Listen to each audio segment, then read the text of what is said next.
Capítulo 1, que trata de la condición y ejercicio del famoso hidalgo Don Quijote de la Mancha.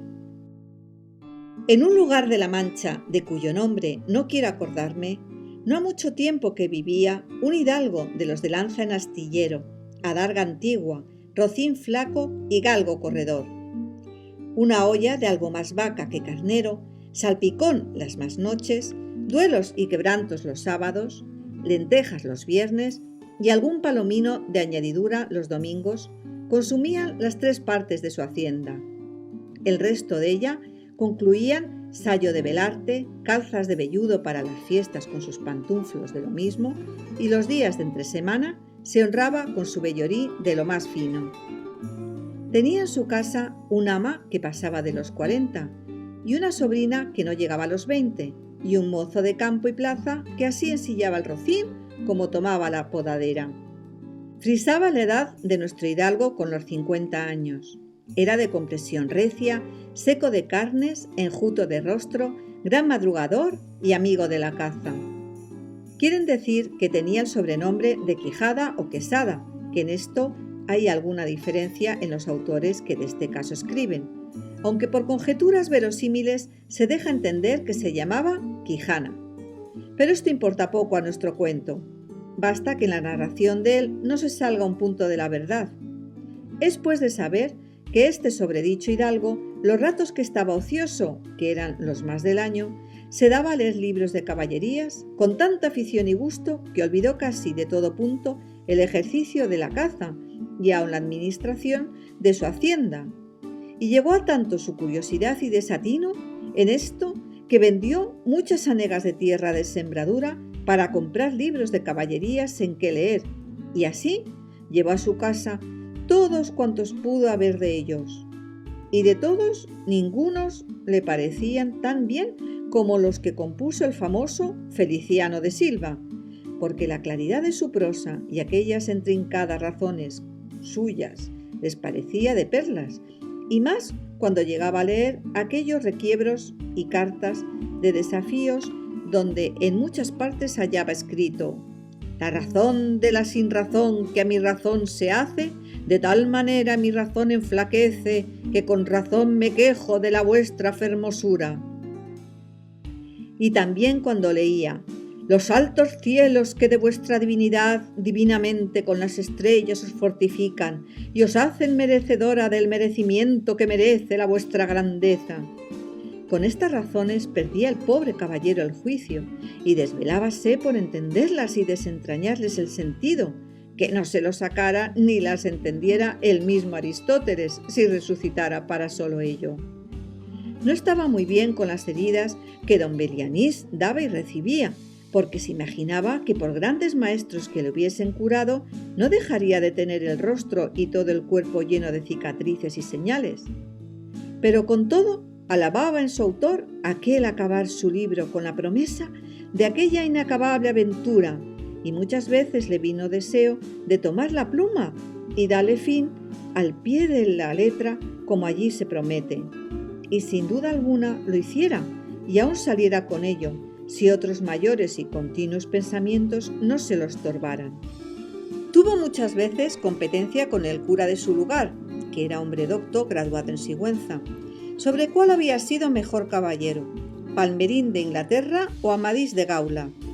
Mas maese Nicolás, barbero del mismo pueblo, decía que ninguno llegaba al caballero del Febo, y que si alguno se le podía comparar, era don Galaor, hermano de Amadís de Gaula, porque tenía muy acomodada condición para todo, que no era caballero melindroso ni tan llorón como su hermano, y que en lo que la valentía no le iba en zaga. En resolución, él se enfrascó tanto en su lectura que se le pasaban las noches leyendo de claro en claro y los días de turbio en turbio, y así, del poco dormir y del mucho leer, se le secó el cerebro, de manera que vino a perder el juicio. Llenósele la fantasía de todo aquello que leía en los libros, así de encantamientos como de pendencias, batallas, desafíos, heridas, requiebros, amores, tormentas y disparates imposibles. Y asentósele de tal modo en la imaginación que era verdad toda aquella máquina de aquellas soñadas invenciones que leía, que para él no había otra historia más cierta en el mundo. Decía él que el Cid Ruiz Díaz había sido muy buen caballero, pero que no tenía que ver con el caballero de la ardiente espada, que de solo un revés había partido por medio 2 fieros y descomunales gigantes. Mejor estaba con Bernardo del Carpio, porque en Roncesvalles había muerto a Roldán el Encantado, valiéndose de la industria de Hércules cuando ahogó a Anteo, el hijo de la tierra, entre los brazos.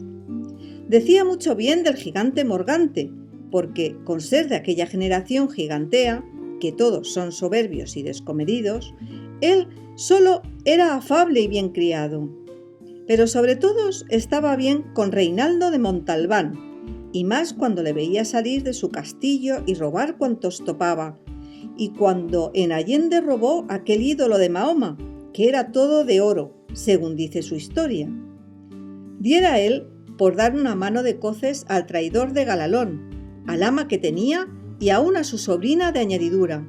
En efecto, rematado ya su juicio, vino a dar en el más extraño pensamiento que jamás dio loco en el mundo, y fue que le pareció convenible y necesario, así para el aumento de su honra como para el servicio de su república, hacerse caballero andante y irse por todo el mundo con sus armas y caballo a buscar las aventuras y a ejercitarse en todo aquello que él había leído que los caballeros andantes se ejercitaban, deshaciendo todo género de agravio y poniéndose en ocasiones y peligros donde acabándolos cobrase eterno nombre y fama. Imaginábase el pobre ya coronado por el valor de su brazo, por lo menos del imperio de Trapisonda, y así, con esos tan agradables pensamientos, llevado del extraño gusto que en ellos sentía, se dio priesa a poner en efecto lo que deseaba. Y lo primero que hizo fue limpiar unas armas que habían sido de sus bisabuelos, que tomadas de orín y llenas de moho, luengos siglos había que estaban puestas y olvidadas en un rincón. Limpiólas y aderezólas lo mejor que pudo, pero vio que tenían una gran falta, y era que no tenían celada de encaje, sino morrión simple. Mas a esto suplió su industria, porque de cartones hizo un modo de media celada que, encajada con el morrión, hacía una apariencia de celada entera. Es verdad que para probar si era fuerte y podía estar al riesgo de una cuchillada, sacó su espada y le dio 2 golpes, y con el primero y en un punto deshizo lo que había hecho en una semana. Y no dejó de parecerle mal la facilidad con que la había hecho pedazos, y por asegurarse de este peligro, la tornó a hacer de nuevo, poniéndole unas barras de hierro por de dentro, de tal manera que él quedó satisfecho de su fortaleza, y sin querer hacer una nueva experiencia de ella, la diputó y tuvo por celada finísima de encaje. Fue luego a ver a su rocín, y aunque tenía más cuartos que un real y más tachas que el caballo de Gonela, que tantum pelisset osa fuit, le pareció que ni el bucéfalo de Alejandro ni Babieca, el del Cid, con él se igualaban. 4 días se le pasaron en imaginar qué nombre le pondría, porque, según se decía, él a sí mismo no era razón que caballo de caballero tan famoso y tan bueno él, por sí, estuviese sin nombre conocido, y así procuraba acomodársele de manera que declarase quién había sido antes que fuese de caballero andante, y lo que era entonces. Pues estaba muy puesto en razón que, mudando su señor estado, mudase él también el nombre, y le cobrase famoso y de estruendo como venía a la nueva orden y al nuevo ejercicio que ya profesaba. Y así, después de muchos nombres que formó, borró y quitó, añadió, deshizo y tornó a hacer en su memoria e imaginación, al fin le vino a llamar Rocinante, nombre a su parecer alto, sonoro y significativo de lo que había sido cuando fue Rocín, antes de lo que ahora era, que era antes y primero de todos los rocines del mundo. Puesto nombre y tan a su gusto a su caballo, quiso ponérsele a sí mismo, y en este pensamiento duró otros 8 días. Y al cabo se vino a llamar Don Quijote,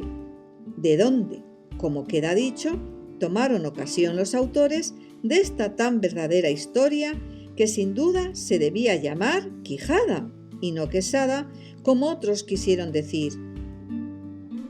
Pero acordándose que el valeroso Amadís no solo se había contentado con llamarse Amadís a secas, sino que añadió el nombre de su reino y patria por hacerla famosa, y se llamó Amadís de Gaula, así quiso, como buen caballero, añadir al suyo el nombre de la suya y llamarse Don Quijote de la Mancha, con que a su parecer declaraba muy al vivo su linaje y patria, y la honraba con tomar el sobrenombre de ella. Limpias, pues sus armas, hecho del morrión celada, puesto nombre a su rocín y confirmándose a sí mismo, se dio a entender que no le faltaba otra cosa sino buscar una dama de quien enamorarse, porque el caballero andante sin amores era árbol sin hojas y sin fruto, y cuerpo sin alma. Decíase él: si yo por males de mis pecados o por mi buena suerte me encuentro por ahí con algún gigante, como de ordinario les acontece a los caballeros andantes, y le derribo de un encuentro, o le parto por mitad del cuerpo, o finalmente le venzo y le rindo, ¿no será bien tener a quien enviarle presentado, y que entre y se hinque de rodillas ante mi dulce señora, y diga con voz humilde y rendido: yo, señora, soy el gigante Caraculiambro, señor de la ínsula Malindrania, a quien venció en singular batalla el jamás como se debe alabado caballero Don Quijote de la Mancha, el cual me mandó que me presentase ante la vuestra merced para que la vuestra grandeza disponga de mí a su talante. Oh, cómo se holgó nuestro buen caballero cuando hubo hecho este discurso, y más cuando halló a quien dar nombre de su dama. Y fue a lo que se cree que en un lugar cerca del suyo había una moza labradora de muy buen parecer, de quien él un tiempo anduvo enamorado, aunque según se entiende ella jamás lo supo ni se dio cata de ello. Llamábase Aldonza Lorenzo, y a ésta le pareció ser bien darle título de señora de sus pensamientos, y buscándole nombre que no desdijese mucho del suyo, y que tirase y se encaminase al de princesa y gran señora, vino a llamarla Dulcinea del Toboso, porque era natural del Toboso, nombre, a su parecer, músico y peregrino y significativo, como todos los demás que a él y a sus cosas había puesto.